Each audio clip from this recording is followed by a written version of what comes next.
A ver, Fernando, vamos a empezar con el asunto de la universidad, de la crisis que está viviendo la UNAM. Hay quienes dicen, yo lo he dicho, que Morena va por el control de la UNAM. ¿Cierto o falso? Para mí es prematuro decirlo. Es cierto que en la lógica de las hegemonías, cuando alguien tiene una hegemonía y un control fuerte, o sea, la lógica del hiperpresidencialismo hegemónico, pues es de controlar todo, ¿no?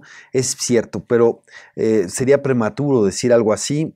Yo te diría que Graue es alguien cercano a Juan Ramón de la Fuente. También a Narro, pero también a Juan Ramón de la Fuente. Juan Ramón de la Fuente ya está, digamos, en el camión de la Cuarta Transformación. Ujú.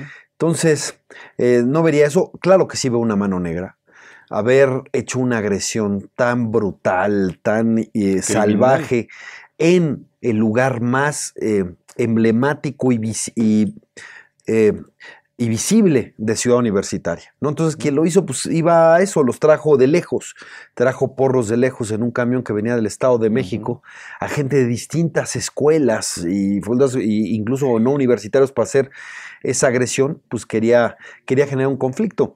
Si de otra manera, si fuera el problema de Azcapotzalco, que las demandas de los estudiantes son razonables y legítimas, de hecho ya Graue se comprometió a darles cauce, si Ujú. fuera eso, los hubieran confrontado en su propia escuela, pero fueron hasta rectoría al lado de insurgentes para hacer ahí una agresión absurda, irracional, gratuita. Pues alguien quería generar un conflicto, imagínate. Está muy cerca del 50 aniversario de la masacre del 2 de octubre. Ujú. Las marchas del 2 de octubre son tradicionales y ahora que son Ujú. medio siglo, pues se pone. Y además el cuarto aniversario de los desaparecidos de Ayotzinapa Ujú. en el contexto del cambio de gobierno. Claro. Entonces, si alguien quiere incendiar la pradera, bueno, pues ahí vio algo.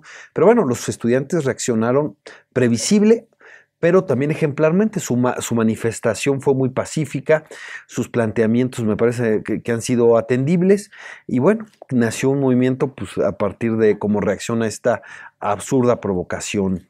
Y hasta hoy los estudiantes pues, se han manifestado, se han manejado, me parece, ejemplarmente. Tú naces a la política también en un movimiento Estudiantil, sí. estudiantil. Así es, el del Consejo Estudiantil Universitario. ¿Qué significan estos movimientos, estas expresiones? Mira, cuando la universidad se moviliza, cuando los estudiantes universitarios se movilizan, y más si llegan a hacerlo con otras escuelas, universidades, pues bueno, el país vibra, ¿no?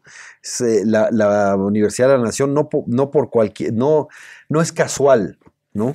Cada vez que hay un momento en la UNAM, el país se estremece, ¿no? Entonces tiene peso, es muy importante la universidad para la historia del país, para su vida pública, etcétera. Entonces, bueno, no es el primero ni será el último evento estudiantil, pero hay un hecho importante. La universidad tiene una estructura de gobierno ya anticuada. Es de la ley orgánica de 1945. De hecho, es una ley orgánica que se viola todos los días. Ujú. Tenemos consejos técnicos paritarios en filosofía, en políticas, en ciencias, en economía, ¿no? Y ya entraron los investigadores al consejo universitario, ya entraron los estudiantes de posgrado, que no existen en la ley orgánica. Señal de que han tenido que pues, violarla, pero a contentillo. Pues yo creo que ya es hora de, ojalá que encuentren una forma para procesarlo de manera serena. Por cierto, De la Fuente lo ofreció cuando estaba el movimiento del 99-2000, Ujú. hacer un congreso y discutir, entre otras cosas, la ley orgánica.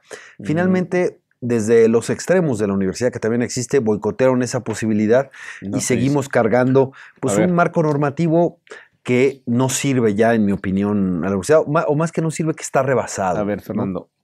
Se cumplen, le decías tú, 50 años del movimiento del 68. La pregunta concreta, ¿puede a 50 años de distancia de aquel movimiento un gobierno meter la mano en la UNAM? Claro que, por supuesto que se puede, de hecho los gobiernos lo han hecho tradicionalmente. La ley orgánica de 1945 pues fue ya un acuerdo entre una universidad con un régimen, sinceramente, porque la autonomía universitaria, la libertad de cátedra molestaron al gobierno posrevolucionario.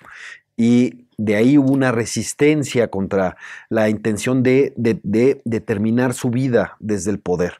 Pero en 1945-46 fue una especie de armisticio entre la burocracia política y la burocracia universitaria, ¿no? Eso es verdad. Y mucha gente hacía carrera política empezando en la universidad y yéndose a la política o regresando de la política a la universidad. Eso existía esa ruta. Entonces, si tú me dices, ¿pueden meter la mano? Sí, claro, pero también yo espero que los universitarios sepan defender la autonomía y la libertad de cátedra frente a esta nueva hegemonía, porque la universidad para florecer necesita ser autónoma de los poderes políticos, aunque haya personas que participen en política que puedan legítimamente expresar sus puntos de vista en la universidad. A ver, Fernando,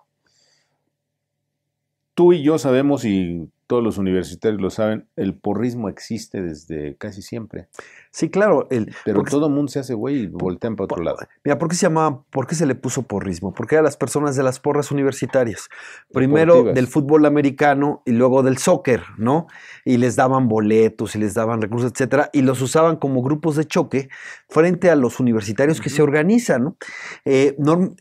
Hasta el siglo pasado, pues era muy claro, eran las autoridades universitarias y el PRI.